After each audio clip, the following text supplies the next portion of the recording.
ದೇವಿ ಪರಮೇಶ್ವರಿ, ನನ್ನ ಪತಿ ದೇವರು ತಪಸ್ಸಿಗೆ ಹೋಗಿದ್ದಾರೆ. ಅವರಿಗೆ ಯಾವ ಮಗಳೂ ಬಾರದಂತೆ ರಕ್ಷಿಸು ತಾಯಿ.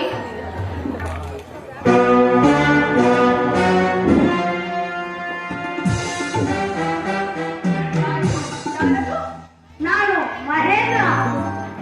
ನನ್ನ ಪತಿ ದೇವರು ಅರಮನೆಯಲ್ಲಿಲ್ಲ. ಅದನರಿಗೆ ಬಂದದ್ದು ಕಯಾತು.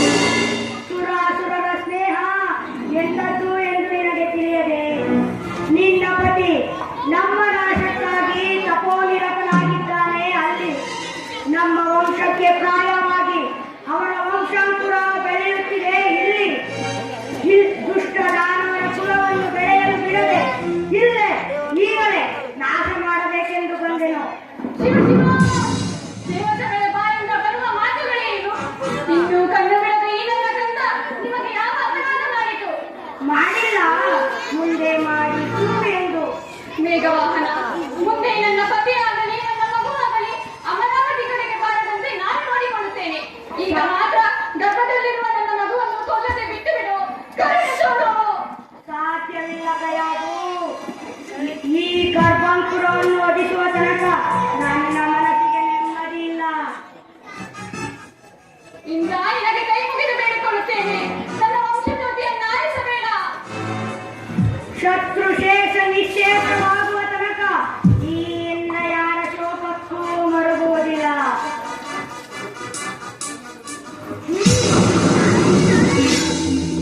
ಆಹಾ, ಅದ್ಭುತ, ಅತ್ಯದ್ಭುತ.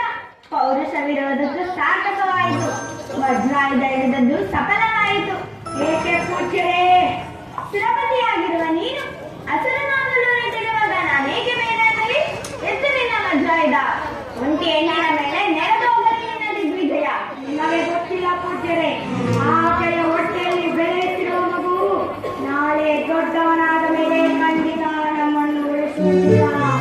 ನಾರಾಯಣ ನಾರಾಯಣ, ನಿನ್ನ ಅಜ್ಞಾನಕ್ಕೆ ನಾ ಏನು ಹೇಳಲಿ ಇಂದ್ರ.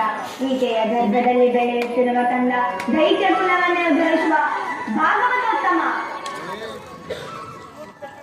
ಇದು ನಿಜವೇ? ಸತ್ಯ.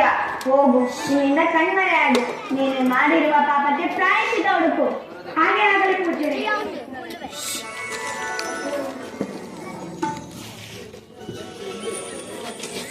ಕೈಯಾದು ಅಮ್ಮ, ಕೈಯಾದು ಕೈಯಾದು ಕೈಯಾದು ಏನಾಯಿತು ಪೂಜ್ಯರೇ?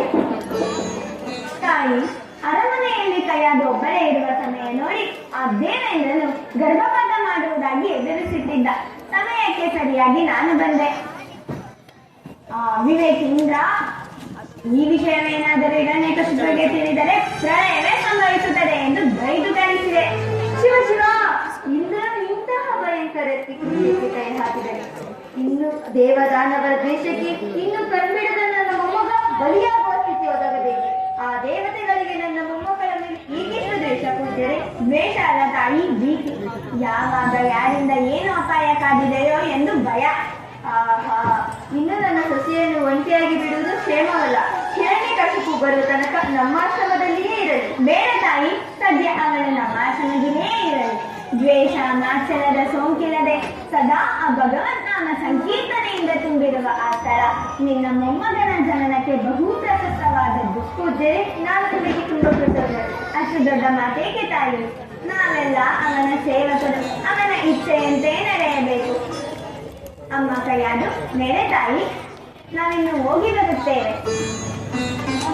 ಹೋಗಿ ಬರುತ್ತೇನೆ. ಮಂಗಳವಾಗಲಿ ಮಗಳೇ.